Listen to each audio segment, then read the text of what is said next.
Good morning. It's Reverend Mike Capron from the First Presbyterian Church of Elmwood Park. Our text for today, September 11th, 2022, I'm going to be reading from Mark 16, 1 through 8. It's one of the Easter texts, but it's got some unique qualities about the way it describes the reaction of the women. Here we go. When the day of rest, a holy day, was over, Mary from Magdala, Mary, the mother of James, and Salome, 3 women, brought spices to go and anoint Jesus' body. On Sunday, when they were going to the tomb very early, the sun had just come up, they said to one another, "Who will roll away the heavy stone for us from the entrance to the tomb?" When they looked up, they saw that the stone had been rolled away. It was a very large stone. As they went into the tomb, they saw a young man. He was dressed in a white robe and sat on the right side. They were panic-stricken. The young man said to them, "Don't panic. You're looking for Jesus from Nazareth who was crucified. He has been brought back to life. He is not here. Look at the place where they laid him. Go and tell his disciples and Peter that he is going ahead of them to Galilee. There they will see him, just as he told them." They went out of the tomb and ran away. Shock and trembling had overwhelmed them. They didn't say a thing to anyone because they were afraid. May God bless the reading of this word. So in Mark 16, these 3 women experience a shock. They expect to find Jesus' body, but instead they find an empty tomb with an angel. The angel tells them to panic. Tells them not to panic. This is good news. They need to share this good news with Jesus' disciples. They don't do that. In verse 8, they ran out of the tomb. Shock and trembling had overwhelmed them. They didn't say a thing to anyone because they were afraid.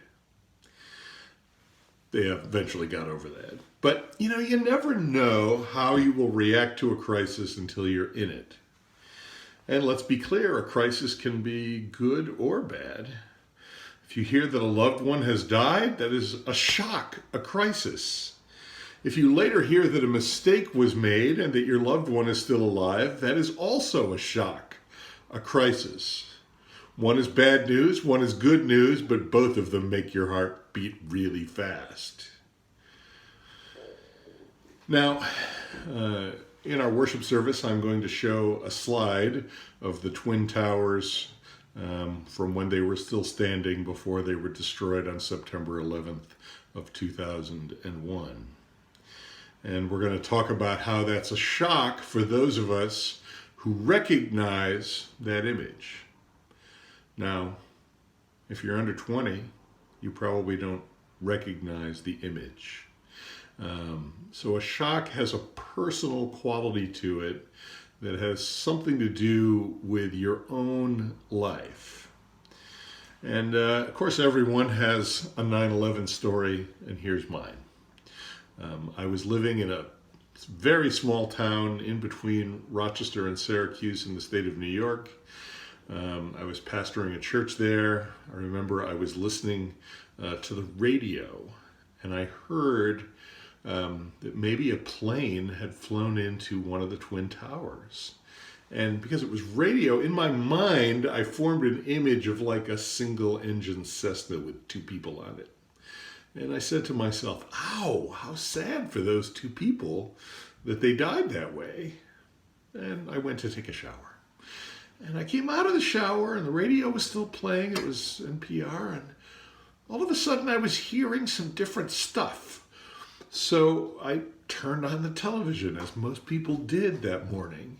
And suddenly I started to realize we were talking about much bigger planes and much more damage. And eventually the events of the day in New York and in Washington and in that field in Pennsylvania were unveiled, and the enormity of it all came upon us. And I gathered the people of the church for prayer that night, and things went from there, as you know. I'll give you one more little scene. We went from where we were living over to New Hampshire for Thanksgiving. So now it's the end of November. And we decided, my wife and I, to come back through New York City. And all we did is we went down there, we parked somewhere in the vicinity. We had this desire, this need to go there and see the place. I can't really explain why, but it was quite a pull, and we did that. And I remember, by that time the cleanup, the first phase of the cleanup, anyways, was done. But there was still all this dust on the surrounding buildings in the area, and people had written messages on the dust, maybe in a second floor, that you could still read, and the whole place had a haunted quality to it that I think in some ways reflected the way we were all, and maybe still are, haunted by that event as a nation. And as I've moved to New Jersey, now first I was down closer to Princeton, and now I'm actually fairly close to Manhattan. Of course, there are people with more personal connections to that event that I meet. That actually knew people who were there or knew people who might have been there. And that, I know, has a different feel than my experience some 7 hours away in between Rochester and Syracuse. So we're talking a little about that today. This is kind of an odd transition, but I'm going to briefly mention an old movie from 1984, Starman. It's a sci-fi romance where alien Jeff Bridges comes to Earth. And while he's on the run from government hunters, he falls in love with both Apple Pie and his leading lady. And near the end of the movie, he states the thing that he finds most remarkable about humanity. He says, "You are at your best when things are worst."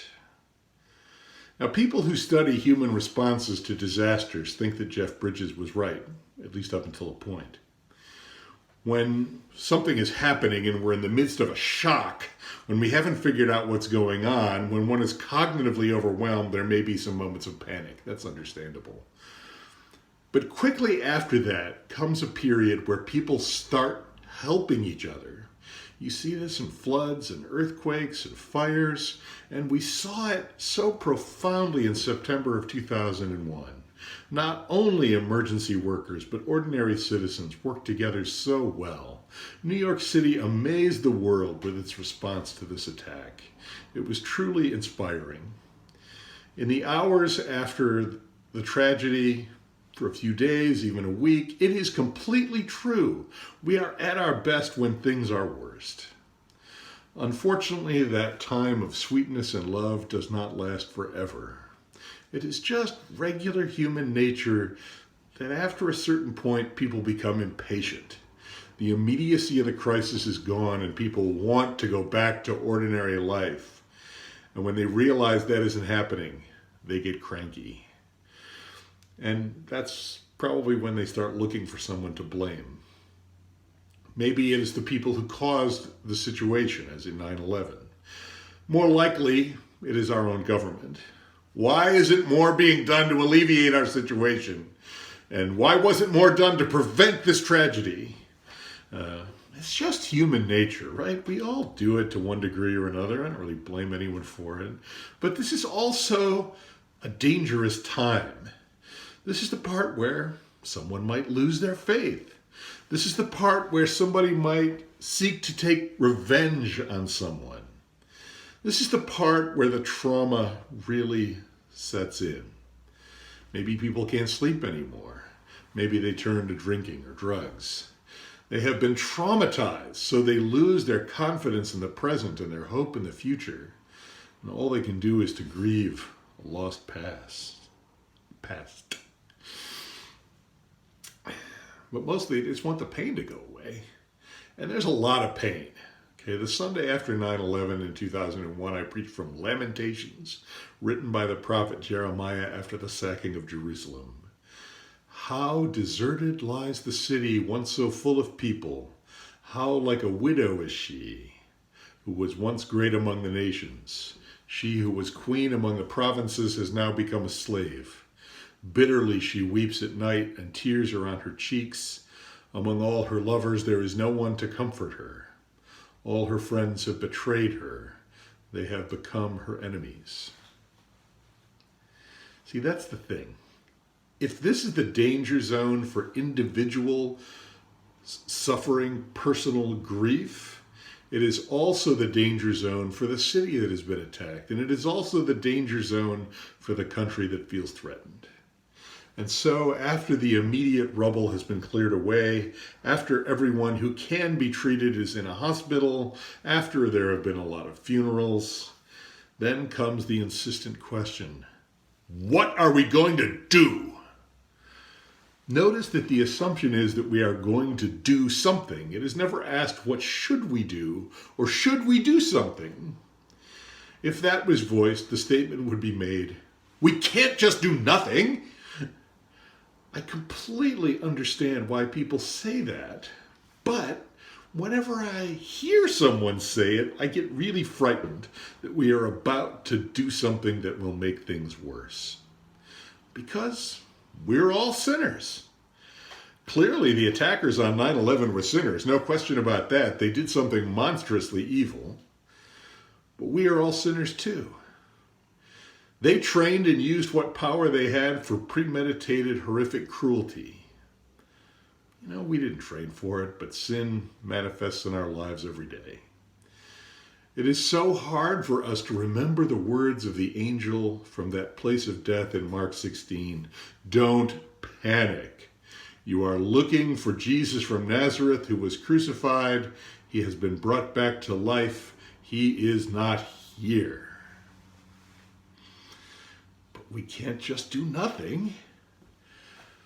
And so we invaded Afghanistan, passed the Patriot Act, formed the Department of Homeland Security, and invaded Iraq.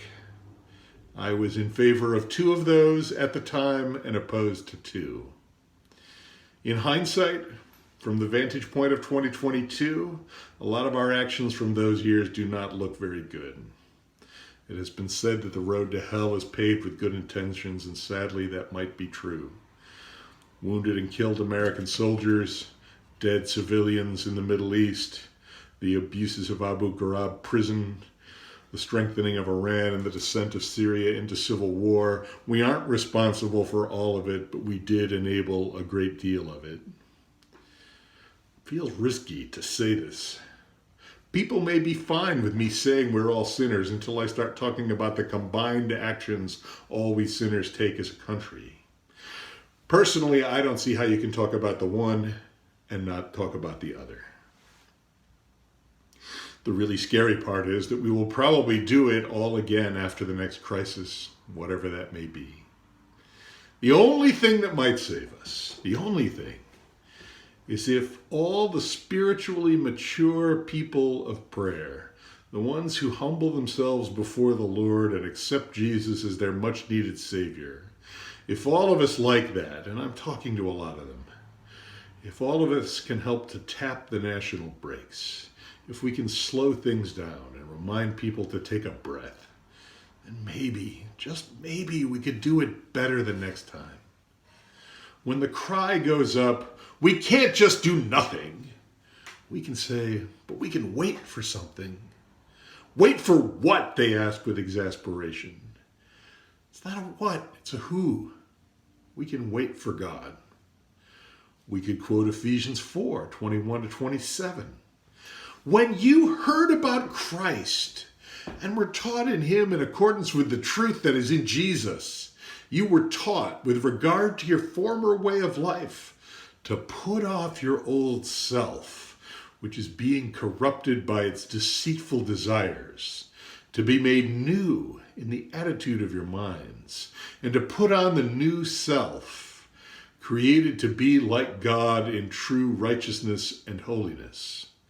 Therefore, each of you must put off falsehood and speak truthfully to your neighbor, for we are all members of one body. In your anger, do not sin.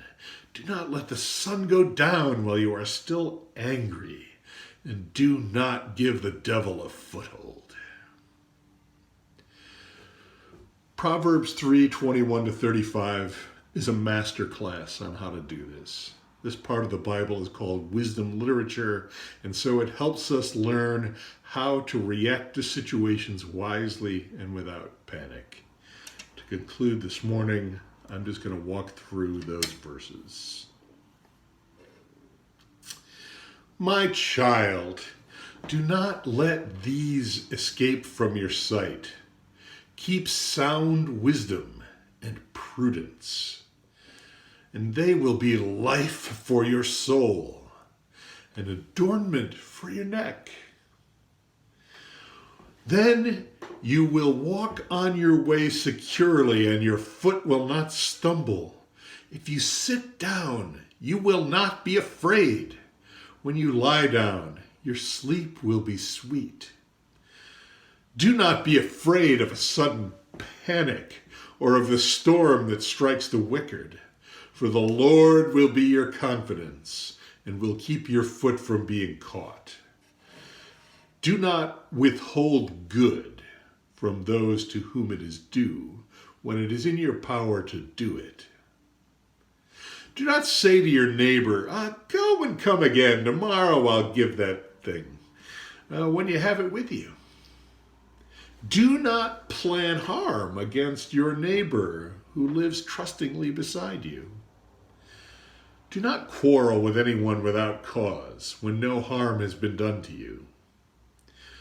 Do not envy the violent, and do not choose any of their ways, for the perverse are an abomination to the Lord, but the upright, they are in his confidence. The Lord's curse is on the house of the wicked, but he blesses the abode of the righteous. Towards scorners, the Lord is scornful, but to the humble, he shows favor.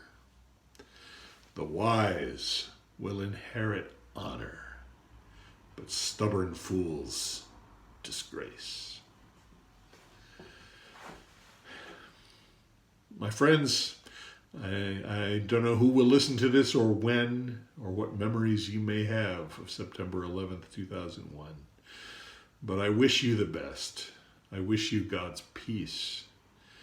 And I wish you the ability to heed these words of wisdom and turn toward God even in your darkest moments. May God bless us all. Amen.